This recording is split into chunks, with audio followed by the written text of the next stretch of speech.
Parehong nagtamo ng mga sugat ang dalawang magkatrabaho sa construction sa White Road, Barangay Inayawan, Cebu City. Ito ay matapos tagain ng welder ang isang backhoe operator. Subalit, sa kaligitnaan ng komosyon ay nakaganti ang operator at sinaksak ang welder.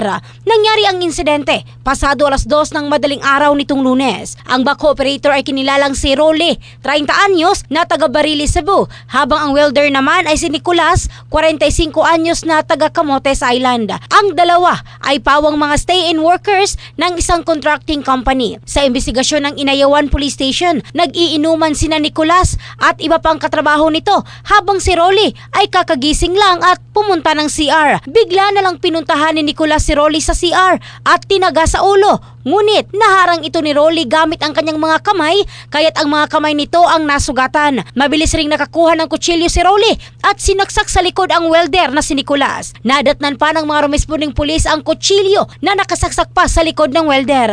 Parehong isinugod sa ospital ang dalawa. In the heart of changing lives, ito si Michelle Craste ng Brigada News Philippines, the Music and News Authority.